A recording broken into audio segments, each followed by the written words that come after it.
सतगुरु महाराज की जय।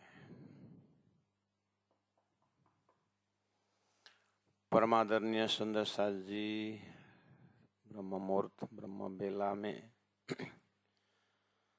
हम तारतम बानी खुलासा ग्रंथ प्रारंभ करने जा रहे हैं, लेकिन ग्रंथ प्रवेश में भूमिका में ज़्यादा समय लगता है। एकदम खुलासा ग्रंथ प्रारंभ, इसका मतलब ये नहीं है कि प्रकरण एक में चौपे शुरू हो ही गया, ऐसा नहीं है। जो 4 दिन 5 दिन लगेगा उसका भूमिका में। भोजन बनाने में टाइम लगता है, खाने में टाइम नहीं लगता है। कहीं निकलना हो तो तैयारी में टाइम लगती है। घर के माता पिता 10 दिन के लिए बाहर जाना हो तो देखना, उसमें बाहर निकलना तो क्या 5 मिनट का काम है, लेकिन सारा व्यवस्थित करके निकलना होता है। कहीं जाने का सोच हो तो रेलवे टिकट का पहले ध्यान देना पड़ता है कि 2 महीना पहले विंडो खुला है, तो अब उसको टिकट बनानी पहले, वो भी तो एक तैयारी है। हो ऐसे ही विषय प्रवेश में भूमिका में ज़्यादा जोर देना पड़ता है। और हमारे ऑनलाइन सुंदर साथ और यूट्यूब जनसाधारण जनता महामती प्राण जी का फुल्ली बैकग्राउंड, जिसको हम बीतक कहते हैं, सृष्टि की बीतक है, सारा का सारा महाकारण है।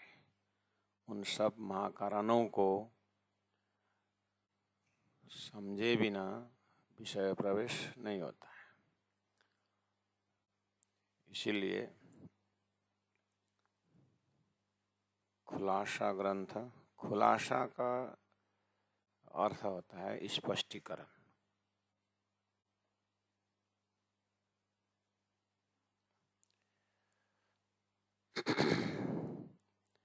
महामती प्राण जी ने संपूर्ण वेद शास्त्र उपनिषद का स्पष्टीकरण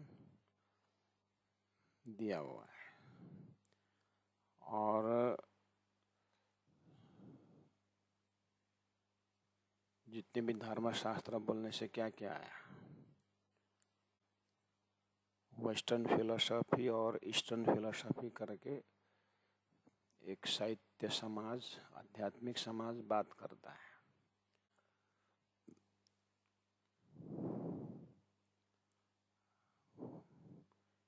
Hamitic system of religion, Semitic system of religion, हामी परंपरा और शामी परंपरा, इन सभी दर्शनों को अवलोकन किया हुआ व्यक्तित्व ही महामती प्राण जी प्रणीत तारतम बानी को सही मूल्यांकन कर सकता है। एक आंख को ही देखने वाला प्राण जी के विषय वस्तु को सही निर्णय नहीं कर सकते। इसीलिए कृपा करके धैर्य धारण करें और अपने चिंतन को बढ़ाएं। हम तो कुछ आइडिया जरूर देते हैं। गुरु परंपरा, गुरु प्रसाद से मिला हुआ इलम परंपरा, प्राण जी महाप्रभु के मुखारविंद से प्रस्फुटित वाणी 14 ग्रंथों का, शुरुआती में हमने प्रत्येक ग्रंथों जो भी हमने कवर किया है उसका बैकग्राउंड या उसका भूमिका हमने बताया है। उसी तरह खुलासा ग्रंथ का शब्दार्थ हमने कहा स्पष्टीकरण। किस विषय में? धर्म ग्रंथों में ब्रह्म निरूपण के विषय में, ब्रह्म के नाम के विषय में, धाम के विषय में, स्वरूप के विषय में महामती प्राण जी ने प्रकाश डाला है।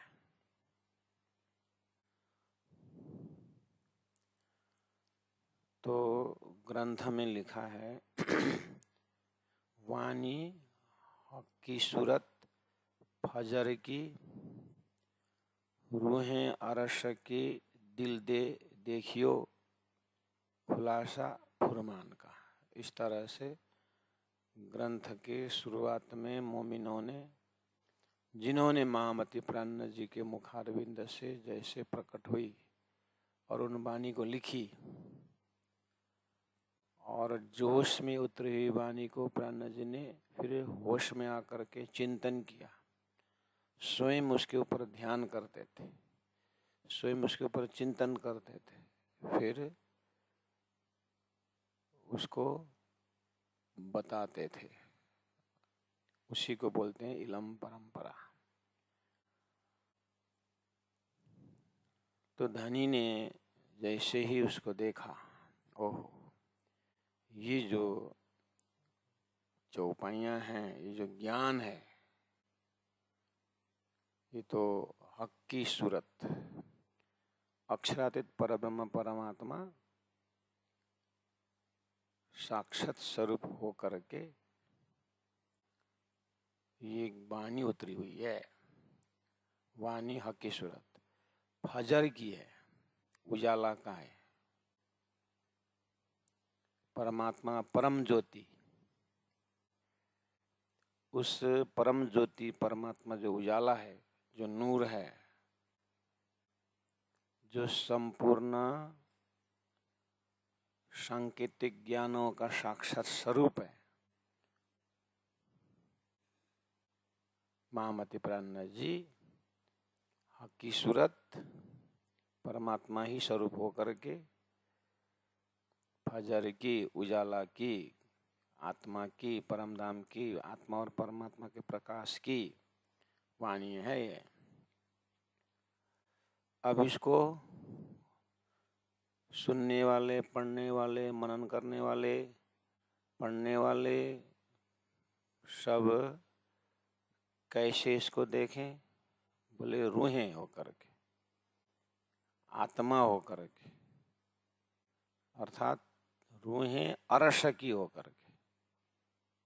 इतने में ध्यान देना चाहिए कि रूहें अरश के मतलब क्या है? धाम की आत्मा, धाम की आत्मा मतलब और धाम की आत्मा भी है क्या? हाँ, संसार में 3 सृष्टि है। एक सृष्टि बनने के बाद सृष्टि के अंदर सृष्टि सनातन ईश्वर, सृष्टि जब तक रहेगा तब तक संचालन करने वाले ईश्वरीय शक्ति, हिरण्यगर्भ, आदि नारायण, आदि आदि पुरुष, इस तरह से नाम दिया गया है। गीता में क्षर पुरुष करके कहा है। वो भगवान जब प्रकट होते हैं तो एक हम बहुश्याम बोलते हैं, तो सृष्टि सनातन के अंदर जड़ और चेतन उत्पन्न होते हैं। उस उत्पन्न होने वाले चेतन का अंडज, कोई अंडा से प्रकट होते हैं, कोई पिंडज, कोई शरीर धारण करके प्रकट होता है, कोई स्वेदज, पसीना से प्रकट होते हैं, उद्बीज, ये प्लांटेशन जो है ये उद्बीज है। इस तरह से सृष्टि बनते हैं, जिसको 4 खान करके कहा जाता है। खान मतलब भंडार। सृष्टि सनातन परमात्मा हिरण्यगर्भ के अंदर खान है, खान खान जीवों का भंडार है। वहां से जब सृष्टि सनातन प्रारंभ होता है तो भगवान आदि नारायण हिरण्यगर्भ से प्रकट होकर के एक ओम बहुश्याम कहते हैं।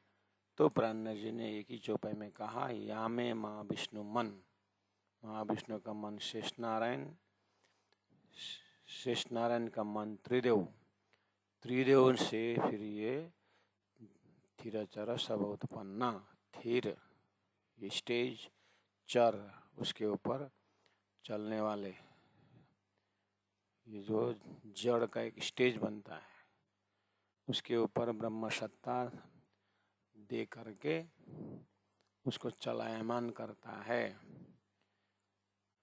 तो ये सृष्टि इस तरह से क्यों बनती है, किसके द्वारा बनती है, उसके लिए गीता में कुटस्थ अक्षर ब्रह्म और उत्तम पुरुष दो ब्राह्मिक फैकल्टी बताया है।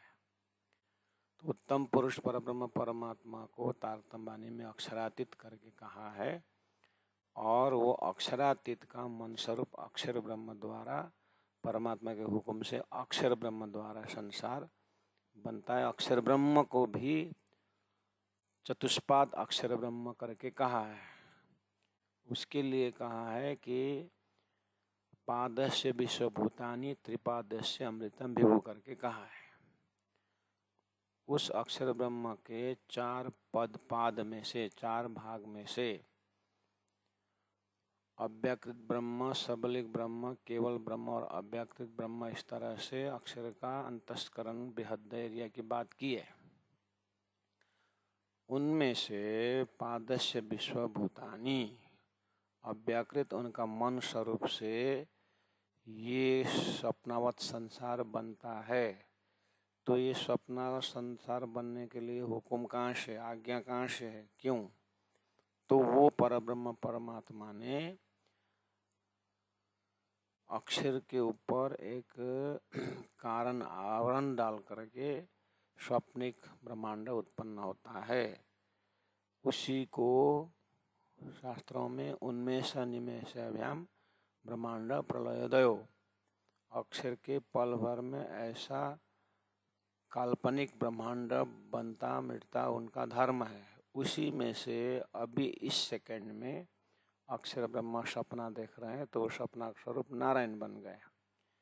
तो नारायण द्वारा एक हम बहुश्याम बोलने पर ये सारी सृष्टि बन जाती है। तो सृष्टि के अंदर जड़ चेतन है, इसलिए वो क्या है कि जीव सृष्टि रूपी ये संसार जड़ चेतन का बना।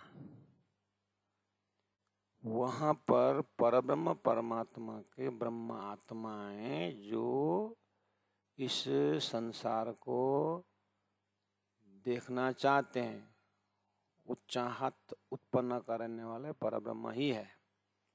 परब्रह्म ने अपने परात्म उन ब्रह्मात्माओं को अंदर, ब्रह्मात्माओं के अंदर इच्छा प्रकट कर दी कि अक्षर ब्रह्म का खेल देखें।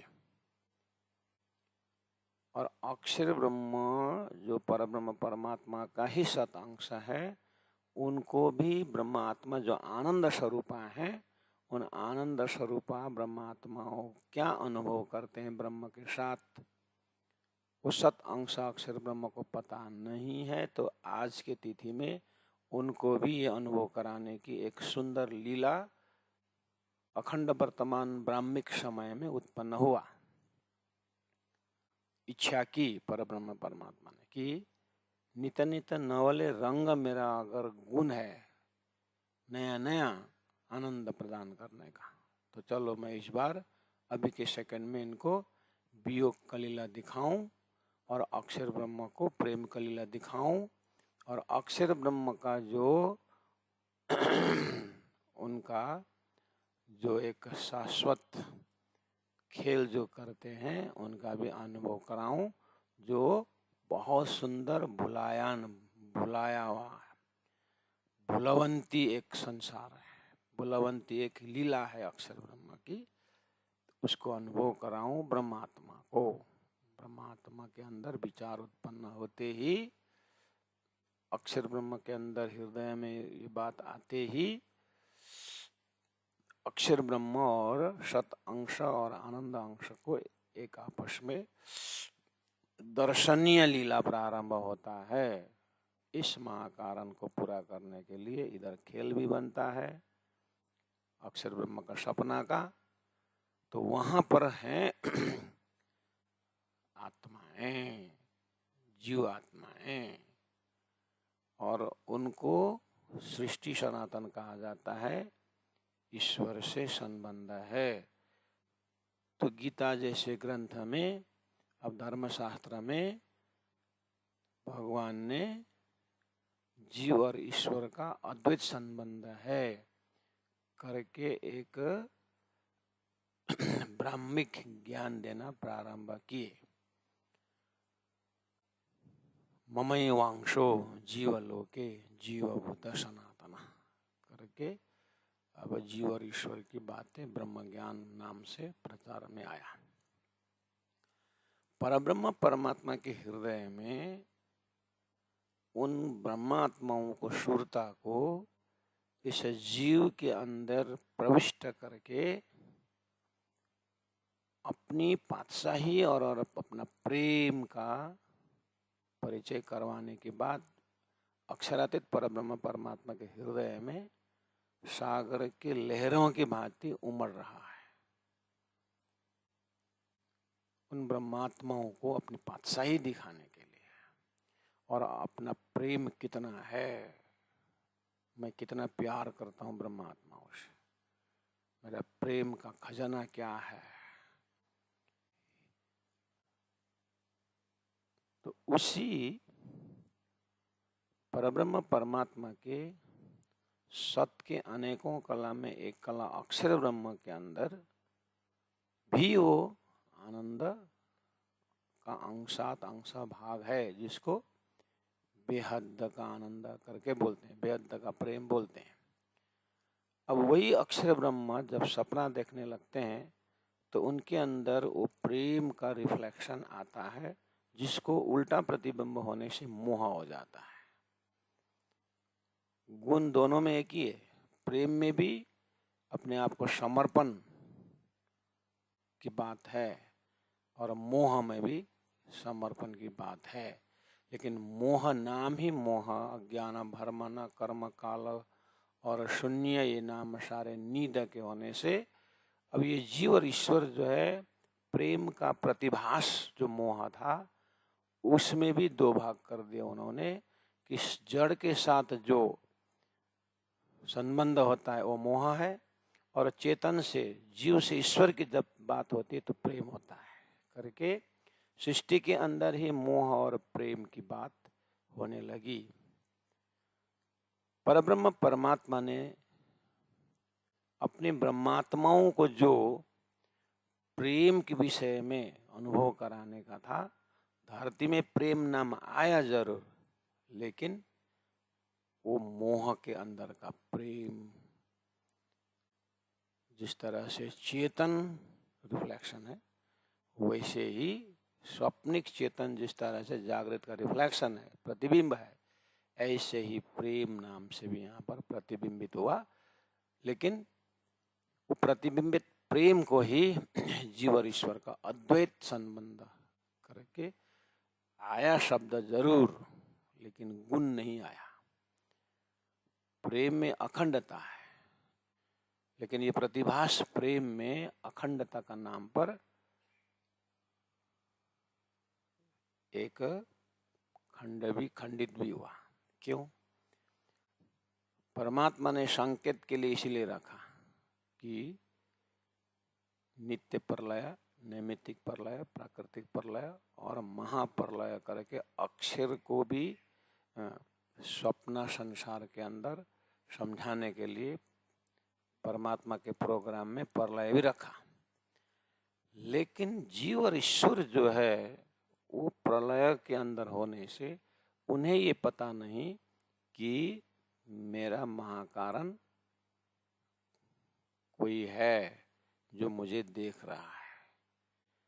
अर्थात जीव और ईश्वर जो है आपस में ही प्रेम के शब्दों से लगे रहे, लेकिन अक्षर ब्रह्म का उनका जो महाकारण है ये जीव और ईश्वर को ज्ञान नहीं है। उसको धर्मशास्त्र ने बहुत कुछ उसके विषय में बताया और परब्रह्म परमात्मा को चिंता है कि इनको उत्पन्न किया गया है जीव ईश्वर को मेरे कारण। मेरे हृदय में एक इच्छा है कि ब्रह्मात्माओं को असत जड़ दुख क्या होता है नाश चीज क्या होता है, वियोग चीज क्या होता है, ये दिखाने के लिए एक पात्र के लिए स्टेज खड़ा किया था।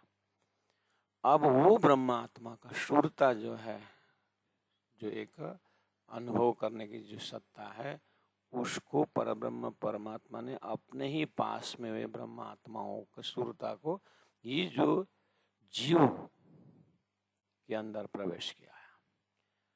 और पहले से ये फॉर्मूला बनाया उन्होंने कि जिस तरह से जीव में भी एक साधारण जीव, एक मेहनती जीव, एक एकदम शुद्ध पवित्र जीव करके जीव में भी एक विकास क्रम रख दिए। और तुम इतना विकास हो सकते हो कि ईश्वर ही बन सकते हो करके उसको विकास किया। उधर में परब्रह्म परमात्मा ने जीव में विकास कम रख करके उत्तम जीव बनाने के बाद परब्रह्म परमात्मा ने अपनी जो सुरता ब्रह्मात्मा जो है उनको उत्तम जीव में प्रवेश करवा के अपने स्वरूप धाम लीला महाकारण अपना पातशाही अपना प्रेम को परिचय देने के लिए संसार में उत्तम जीव बना करके उसको अधिष्ठात्री जीव बना करके अब परब्रह्म परमात्मा का असलियत समझने की क्षमतावान बनाया। और उन्होंने स्वयं दूसरे तरफ से भी ये भी करवाया कि ईश्वरीय शक्ति को उन्होंने अवतारवाद में रख दिए।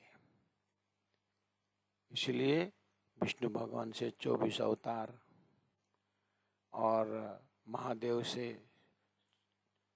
जो अवतार और देवी शक्ति से 64 देवी अवतार, इस तरह से संसार में ईश्वरीय शक्ति के ऊपर उन्होंने प्रभाव डाल करके जीव को ये एहसास करवाया कि हमारे से ऊपर एक ईश्वर है, वो अवतार धारण करता है, एक आस्था जगा है। ये इसीलिए कि ब्रह्मात्मा जब जीव में प्रवेश होकर के उत्तम आत्मा का रोल जब वो खेलने लगेंगे तो उन्हें भी चाहिए कि हमारे ऊपर कोई है। तो परब्रह्म परमात्मा ने वो श्री कृष्ण स्वरूप में होते समय वो महान बुद्ध अवतार जैसे नाम में कल्कि अवतार जैसे नाम पहले दे रख करके उन अवतार के अंतिम छोर में सतयुग का अवतार, द्वापर युग का अवतार, त्रेता युग का अवतार, ऐसा अवतार में भी प्रमोशन विकास क्रम रख करके फिर द्वापर में अपने कृष्ण अवतार के रूप ये विकास देते हुए 28वां द्वापर में साक्षात अक्षरातीत श्री कृष्ण श्री राज जी महाराज ही फिर उसी नाम से प्रवेश होते हैं। और फिर कलयुग का और जगह है। कलयुग में तो फिर कह दिया द्वे परार्धे अष्टविंशति कलयुगी, 28वां कलयुग में जो बुद्ध अवतार कल के अवतार होके नाम से आने वाले में साक्षात परब्रह्म परमात्मा और अक्षर ब्रह्म बुद्ध अवतार के रूप में पहले से हल्ला होता था, उसी में अक्षर ब्रह्म का बुद्धि का अवतार नाम लेकर के सदगुरु देवचंद्र जी के रूप में बुद्ध अवतार होके आए। और परब्रह्म परमात्मा पहले से फॉर्मेट बना के आए थे ईश्वर की शक्ति में, वो कल की अवतार निष्कलंक कल की अवतार बुद्ध कल की अवतार नाम से हल्ला होता था पहले से। उसी फॉर्मेट में अक्षरातीत परब्रह्म परमात्मा महामती प्राणनाथ जी के स्वरूप में फिर बुद्ध कल के अवतार के रूप में प्रकट होते हैं। परब्रह्म परमात्मा का खेल है ये। तो ये कॉन्सेप्ट से यहाँ जो चौपाई उतरी खुलासा, तो खुलासा ग्रंथ उतरते ही वही ब्रह्मात्माएं जो ब्रह्म के पास थे, जिनके लिए खेल बनाया था, जिनके लिए सृष्टि रची गई थी, वही उनके पास है। तो परब्रह्म परमात्मा की भाषा, परब्रह्म परमात्मा का संदेश जो है, यही ब्रह्मात्मा समझने लगे, जिसके लिए धरती में पहले से ही पात्रता की बात हो रही थी। पहले से ही कॉन्सेप्ट थोड़ा थोड़ा थोड़ा करके विकास क्रम में था। उपदेश भी उसी ढंग का है।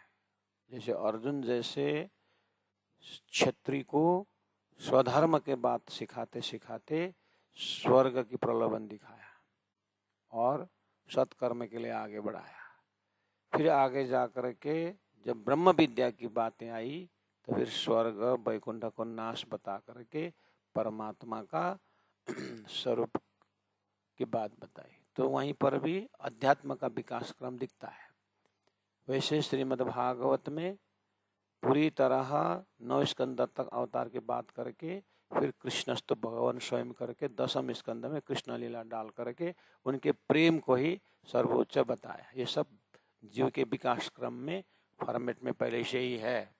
अब परब्रह्म परमात्मा के हृदय का जो प्रोग्राम है, अपना प्रेम का परिचय देना है, तो इधर श्रीमद् भागवत के माध्यम द्वारा जो प्रेम में प्रेमी पात्रों के अंदर परमात्मा ने अपने ब्रह्मात्मा सूरता को प्रवेश कराते, ताकि वो प्रेम और ये प्रेम में विवेचन कर सके, मोह और प्रेम में विवेचन कर सके। तो ये सब तालिका मिलाने के लिए, ये सब श्रृंखला को मिलाने के लिए एक चाबी जरूरत थी। वही चाबी का नाम है तारतम्य ज्ञान। स्वयं परब्रह्म परमात्मा ने अपने पास रखे थे, वो आते समय लेके आए। तो वही परब्रह्म परमात्मा का तारतम्य चाबी महामती प्राणनाथ जी के अंदर होकर के संपूर्ण शास्त्रों का खुलासा कर रहे हैं, स्पष्टीकरण दे रहे हैं कि कहाँ किस तरह से समझना चाहिए, सृष्टि को किस तरह से समझना चाहिए, ग्रंथों को किस तरह से समझना चाहिए। ये सारी तरीका बता रहे हैं यहाँ पर। तो प्यारे सुंदर साथ जी, तो यहाँ रूहें अरशकी कहने का मतलब है, यहाँ रूहें वैकुंठ की भी है, जिसको जीव सृष्टि कहा जाता है। यहाँ रूहें पंचवासना भी है, जो अक्षरधाम के भी अक्षर ब्रह्म का भी मन स्वरूप से आए हुए, अव्यक्त से आए हुए पंचवासना भी रूहें हैं यहाँ पर। और यहाँ अक्षरातीत के महल में प्रेम ऐसा बरता सो शुद्ध अक्षर को नहीं किन विद केला करता। अक्षरातीत का अंदर का प्रेम की लीलाओं को जानने के लिए जिज्ञासा रखने वाली अक्षर की प्रेममय वृत्तियां भी है, जिसको ईश्वरीय आत्मा करके कहा जाता है, वो भी यहाँ है। और परब्रह्म परमात्मा जिनको जो ब्रह्म आत्माओं को असद और दुख का खेल अनुभव करा करके अपने प्रेम का परिचय देना चाहते थे, वो ब्रह्म आत्मा भी यहाँ पर है, जिनको रूहें अरशकी करके कहा है। और वो परमधाम से आए ब्रह्म आत्मा जो उनके लिए खेल बनाया है, उनके लिए शास्त्र आया है, उनके लिए बिंब प्रतिबिंब प्रेम की बात हुई है, उनके लिए परमात्मा श्री कृष्ण की त्रिधा लीला की बात है, उनके लिए मोहम्मद साहब ने संदेश लेके आए हैं। संपूर्ण धर्मशास्त्र उनके लिए संदेश है, उन ब्रह्मात्माओं के लिए। तो उन ब्रह्मात्माओं के लिए भी आग्रह किया गया कि हे ब्रह्मात्माओं, आप भी, शास्त्र आपके लिए, कुरान आपके लिए, धर्मशास्त्र आपके लिए, हे ब्रह्मात्माओं। इतना बोलने के लिए पहले से ही धरती में एक आवाज थी, क्या? हे मनुष्य, हे जीव, हे आत्मा, ये धर्मशास्त्र तुम्हारे लिए, जानवर के लिए नहीं है, ये मनुष्य के लिए है करके पहले जो आवाज आ रहा था। इसलिए वो जीव को विकास क्रम में ईश्वरीय शक्ति करके ये दे रहा था, ये समझाने के लिए कि परब्रह्म परमात्मा आएंगे, उसके बाद अपने ब्रह्मात्मा को संबोधन करेंगे कि ये संपूर्ण धर्मशास्त्र तुम्हारे वास्ते प्रमाण के रूप में है। बोलने के लिए पहले से धरती में उपदेशक के मुखार बिंद से मनुष्य को ज्ञान दिया जा रहा था, या जीव को दिया जा रहा था कि ये धर्मशास्त्र तुम्हारे लिए है। अब वही परब्रह्म परमात्मा ने जो पहले इस तरह से भूमिका बना रखे थे, अपने हुक्म से, अपने आज्ञा से, गुरुजनों से, ईश्वरवाद से, उपदेश क्रम पर के गीता, भागवत, सुखदेव, व्यास जैसे और 1.25 लाख पैगंबरों के मुखारबिंद से जीव को उपदेश दे रहे थे कि ये मुक्ति तुम्हारे वास्ते है और ये संसार के अंदर जो धर्मशास्त्र है तुम्हारे वास्ते है, तुम जानवर नहीं हो, तुम मनुष्य हो, ऐसे बोल करके उपदेश दे रहे थे। और फिर तुम शरीर नहीं हो, तुम आत्मा हो, तुम ईश्वर के अंश हो, तुम महान हो, इस तरह से पूरा उत्साहित कर रहे थे। परब्रह्म परमात्मा का धाम स्वरूप लीला वाला ज्ञान, तारतम्य ज्ञान आया तो उन ब्रह्मात्माओं को कहा कि देखो ब्रह्मात्मा, ये सृष्टि इस तरह से है, इसलिए रूह अर्श की दिल दे देखियो।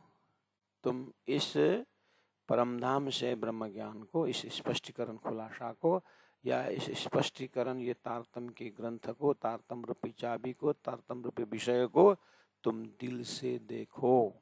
इसको तुम कान का मनोरंजन नहीं है,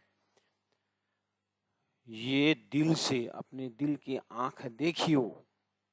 उनके लिए स्पेशल अनाउंस किया गया है, उनको समझाया जा। रूहें रस की जरूर है, लेकिन आपको भी दिल से देखना होगा, क्योंकि जलचर मिले जलचर हुए, क्योंकि आपका जो शक्ति सुरता जो है खेल में आकर के आपने भूले हुए हैं। और ये भूलने वाला क्रम पहले से धरती में रख दिया था। वैकुंठ से आने वाला राम भगवान अवतार भूले, वशिष्ठ ने याद दिलाया। विष्णु भगवान का भक्त मार्कंडे ऋषि होकर के भूले, धोबिनी बने, भगवान ने आकर के जगाया, जाति स्मरण कराया। ये है दृष्टांत। क्योंकि पहले से ऐसा क्यों? क्योंकि ब्रह्मा आत्मा खेल में आ रहे हैं, वो अपने आप को भूलेंगे, तो उनको जगाना होगा कि तुम परमधाम से ब्रह्मात्मा हो और तुम्हारे लिए खेल बनाया हुआ है। खेल में असत जड़ दुख है। खेल में जीव ईश्वरी ब्रह्म सृष्टि तीनों प्रकार के हैं, और इस खेल में तुम ब्रह्म सृष्टि परमधाम से आई हो, और यहाँ ईश्वरी आत्मा अक्षरधाम से आए हैं जो तुम्हारे हेल्पिंग है, और तुम दृष्टा हो और ये दृश्य है। इसे दृष्टा और दृश्य की बात भी धर्मशास्त्र में पहले से रख दिया। कैसे? जड़ वस्तु दृश्य है, तुम परमात्मा के जीव जो अंश हो, तुम दृष्टा हो। इस तरह से दृष्टा दृश्य की भाषा से भी संसार में पहले समझा रखा था उदाहरण में, तो उसको अभ्यास करके जीव अपने आप को ईश्वरीय शक्ति अनुभव करता था, और अपने मन बुद्धि से लेकर के अपनी जो साधन है उसको देखता था। वहां उस जीव को इतना विकसित कर दिया था कि वो परमहंस होकर के बैठने का ऐसा टाइटल दे रखा था।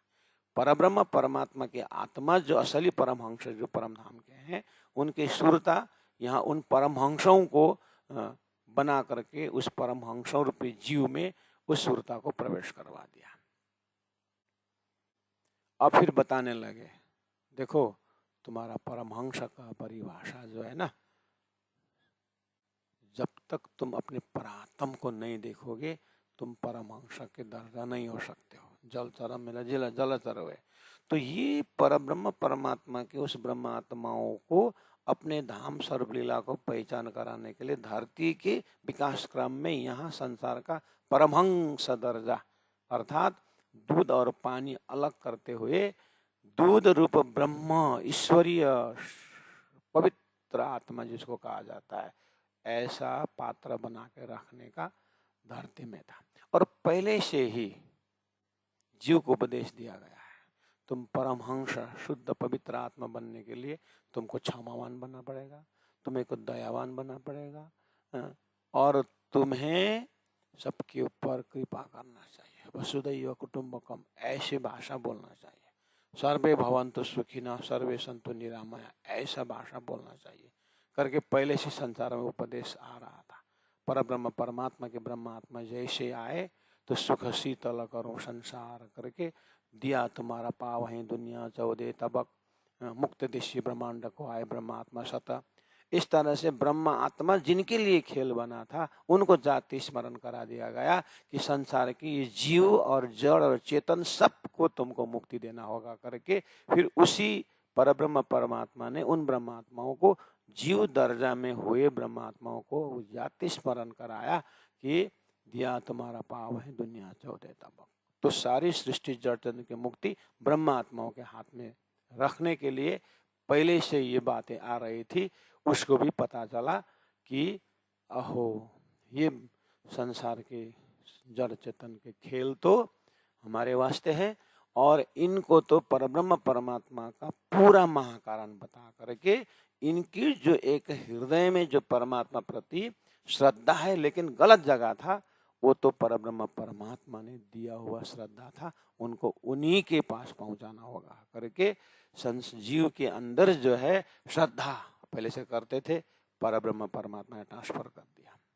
विश्वास पहले से ही था लेकिन अब स्वप्निक ईश्वर के ऊपर नहीं, ये विश्वास तो मुझे परब्रह्म परमात्मा में रखनी है। और भक्ति तो पहले से करते थे लेकिन मुझे साकार निराकार भक्ति नहीं, मुझे साक्षात शुद्ध साकार परादशता प्रेम लक्षणा भक्ति में मुझे जाना होगा करके जीव को बताया गया। तो ये जो तारतम्य शक्ति से ये जो है जो अखंड मुक्ति धाम जिसको अक्षर के अंतस्करण में जिनको नया धाम बना करके दिया, उसके लिए धरती में पहले से बता दिया कि देखो जैसे ध्रुव के भक्ति को मूल्यांकन करते हुए भगवान ने ध्रुव लोक बना के दिया। ये दृष्टांत है, ये समझाने के लिए कि देखो ब्रह्मात्मा तुम्हारे वास्ते खेल, ये संसार से उनको बहुत कुछ परमात्मा का भक्ति, राज्य महाराज का जो प्रेम है वो समझने के उनको ज्ञान हुआ, उसके तुम्हारे कारण हुआ। इसलिए बख्शिश के रूप में तुम्हें नया धाम बना के दिया है जिसको अष्टभिष्ट करके कहा है, वो अष्टभिष्ट दिया है। उस जीव के अंदर पहले से अष्टभिष्ट नया धाम बना के देने का जो समझने का जो ताकत दुर्बल लोग बना करके दे करके दृष्टांत के रूप में दिया हुआ है।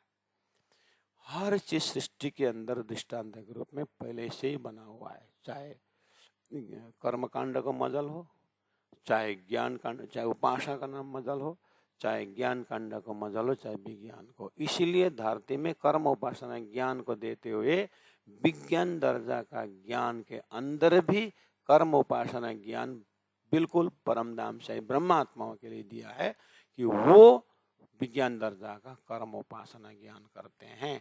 कर्म उपासना का ज्ञान विज्ञान इनके अंदर होता है, तो इनके अंदर कर्म रूप में अक्षरातीत परब्रह्म परमात्मा का लीला के रूप में यहाँ का कर्म के पीछे वो लीला का दर्शन करते हैं। और यहाँ उपासना अर्थात एक भक्ति की शुरुआत जो है ये सद्गुरु के अंदर से प्रवेश होते हुए फिर तुम स्वरूप, तुम में स्वरूप, तुम स्वरूप के संग भेद तुम्हारो को लखे ब्रह्मानंद रसरंग, इस तरह से सद्गुरु की उपासना से जाते जाते सद्गुरु ब्रह्मानंद है सूत्र अक्षर रूप करके ये प्रभु मेरा धनी मेरा प्रभु विश्व का सतगुरु मेरा श्याम जी जो ऐनी चरण रहूं सनामंद मेरा यश। उपासना के बल पर ये ब्रह्मात्मा फिर तारतम्य विज्ञान दर्जा का उपासना भी इनके अंदर होगा। और पहले से ज्ञान का बहुत कुछ महिमा गा रहे थे कि ज्ञान एवं ही कैवल्यम, ज्ञान ही मुक्ति का कारण बोल रहे थे। तो इनके अंदर विज्ञान दर्जा का ज्ञान तारतम ज्ञान लिया करके सभी जीवों को भी मुक्ति देने के लिए तारतम ज्ञान जो विज्ञान दर्जा का ज्ञान ले आए और उसके बाद ज्ञान के अंदर भी प्रेम स्वरूप परमात्मा को दर्शन करवा के इनके अंदर विज्ञान दर्जा का कर्म उपासना ज्ञान का भी ब्रह्म सृष्टियों द्वारा परम धाम के लीला रूप कर्म परमधाम के उपासना रूप साधना, परमधाम के अंदर जो राज्य के हृदय का ज्ञान और राज्य के हृदय का जो प्रेम है वो धरती में ले आकर के सबको अक्षरातीत तरफ उन्मुख बना दिया। ये भी पहले से दृष्टांत में था, सिद्धांत तारतम्य सागर ने ले आया। तो प्यारे सुंदर शाह जी ही जो थोड़ी सी बात को हृदय में लबालब भर के रखना चाहिए, जिनको रूहें अरश के दिल में देखियो, इतने शब्दों के पीछे जो ये चौपाई को जो ज्ञान अवतरण हो रहा है, ये ज्ञान को मनन करने वाले उन मननशील आत्माओं ने जो एक भूमिका परक ये जो वाक्य दिए हैं, शब्द दिए हैं, उसमें से खुलासा फुरमान का धर्मशास्त्रों का स्पष्टीकरण इस ग्रंथ में है।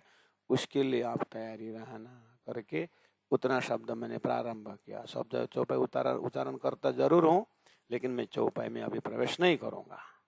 और भी बाकी है, इसमें आपको बहुत कुछ समझना होगा, तभी जा करके खुलासा ग्रंथ का वास्तव में प्राण जी का दिल क्या खुलासा कर रहा है, वास्तव में परमधाम से ब्रह्मात्माओं ने खेल में क्या देखा, किस चीज को स्पष्टीकरण दिया धरती को। क्योंकि ये चीज को तो हृदय में स्पष्ट होने के बाद ही ये जीव पवित्र होता है, इसके बिना पवित्र नहीं होगा, उनका विकार नहीं जाएगा। उनके अंदर ये स्वभाव जीव के अंदर है, झूठ को ही सत्य मान रहे हैं, इसलिए दूध का दूध पानी का पानी अलग करना पड़ेगा, तभी ये झूठ को छोड़ सकते हैं और सत्य में डूब सकते हैं। इसलिए उनको पूरी तरह समझाया जाए। हो ये हो तो फुरमाया हक का जो किया खुलासा, ये किया हादी ने जाहिरा यही मगज मुसाफा के, इस तरह से चौपाई प्रारंभ होता है। और ऐसा नहीं कि बस अब प्रारंभ हो गया, अब प्रकरण दूसरा दिन पूरा हो जाएगा। यही चौपाई में, क्योंकि खुलासा ग्रंथ में प्रवेश है, कुछ तो खुलासा का चौपाई उच्चारण करना पड़ता है, इसलिए कर रहा हूँ। लेकिन इतना आसान से प्राण जी महाप्रभु खुलासा में प्रवेश नहीं हुए हैं,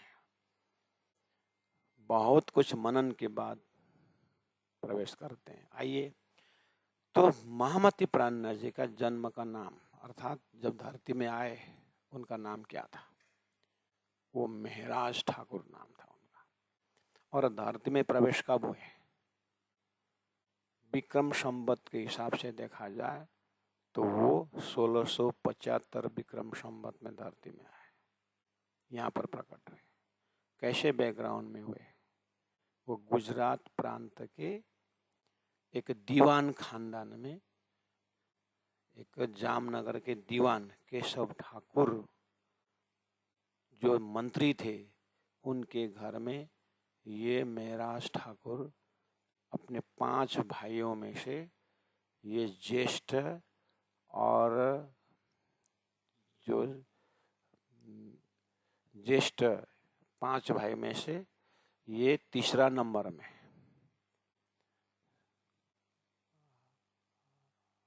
हरिवंश ज्येष्ठ पुत्र का नाम श्यामल जी गोवर्धन, उसके बाद मेहराज, उसके बाद छोटा भाई उद्धव। तो ये 5 भाई में से अगर नेपाली में कहा जाए तो काइलो, जेठो माइलो साइलो काइलो, और छोटा भाई उद्धव। मंत्री परिवार है, बिल्कुल ख्याल रखना।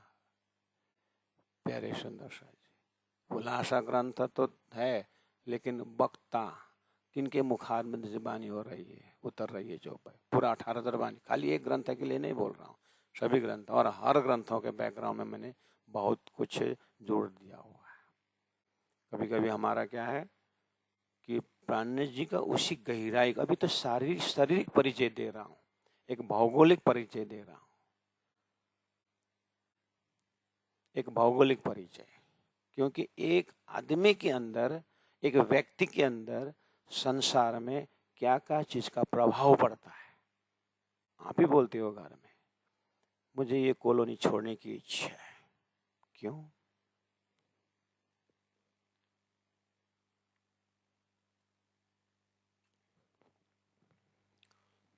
मुझे ये गांव छोड़ने की इच्छा है।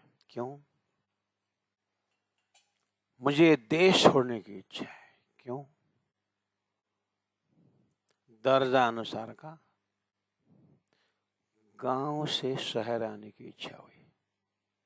बोले गांव में कुछ विकास नहीं है, गांव में लोग अच्छे नहीं हैं, गांव में सब पिक्कड़ लोग हैं, गांव में सब बुद्धू लोग हैं, इससे मेरे बच्चा के ऊपर बहुत प्रभाव पड़ता है। न यहाँ मंदिर है, मेरा बच्चा धर्म से दूर हो जाएगा। इस गांव में स्कूल नहीं है, मेरा बच्चा एकेडमिक फील्ड में बहुत बुद्धू हो जाएगा। इस गांव में बस, इसका मतलब अच्छे वातावरण ढूंढने के लिए आप गांव छोड़ना चाहते हैं। क्यों? एक बच्चा के ऊपर किस किस का परिवेश होता है। देखिए, परिस्थिति उस व्यक्ति को मोड़ लेता है। ये गांव में ही है। इसलिए परब्रह्म परमात्मा के अवतरण में भी आप देखना, त्रेता युग में भगवान राम का अवतारण होगा, धरती में दशरथ जैसे राजा के घर आए।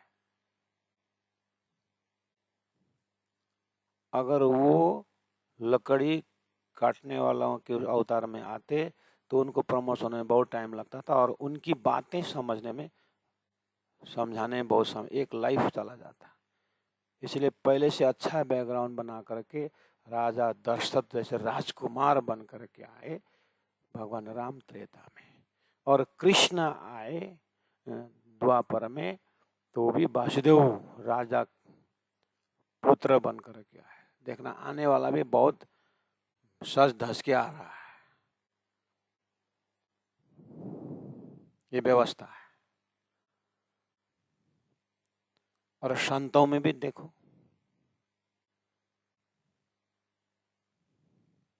गौतम बुद्ध का पिता का नाम क्या था? वो भी राजा थे। गौतम बुद्ध भी राजकुमार है। बहुत सारे ऐसे संत बड़े बड़े घराना में दिखते हैं। देवचंद्र जी महाराज उमरकोट के राज व्यापारी के घर आए, इसलिए बात थोड़ी सी आगे बढ़ी। ऐसे ही महराज ठाकुर बाद में जाके प्राणनाथ बनते हैं, जो वो भी मंत्री परिवार में आए, दीवान पद में आए। ये उनकी व्यवस्था, मास्टर प्लान की व्यवस्था है। भगवान श्री कृष्ण ने गीता सुनाई तो भयंकर बड़े बड़े लड़ाई वाला कौरव और पांडव राजकुमार के युद्ध बना करके गीता अवतर गए। कोई लकड़ी फाड़ रहा और नदी कराने मरना जैसे बैठे, वहां गीता नहीं सुना है। वो समझना ही उसको टाइम लगता। श्रीमद् भागवत व्यास जी के मुखारबिंद से निकालना था, या सुखदेव से निकालना था, या कृष्ण भक्ति के विषय में बोलना था, तो राजा परीक्षित से गलती करवाए, और इतने बड़े राजा को भी बुद्धि बिगड़ गई, और वो भी मुक्ति के लिए निकले करके दुनिया आगे आएंगे करके राजा परीक्षित को बुद्धि बिगाड़ करके सर्प वो ऋषि के गले में डाल करके फिर सामने में आसन जमा करके बैठाए और परीक्षित सुनो करके उपदेश दिया। और आज भी अपने गांव में देखना, अभी वोट का सीजन चल रहा है। छत्तीसगढ़ हमारे यहाँ सरपंच का वोट और क्या क्या का वोट आ रहा है।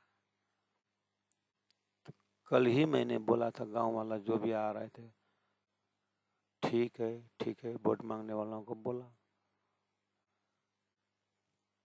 तो वोट मांगने जो आ रहे हैं उनका बैकग्राउंड पूछा जाता है कि उनका क्या है बैकग्राउंड, अभी तक क्या क्या योगदान है, बिना सरकारी पद में होते हुए भी उन्होंने कुछ समाज सेवा की है, उनका स्वभाव कैसा है,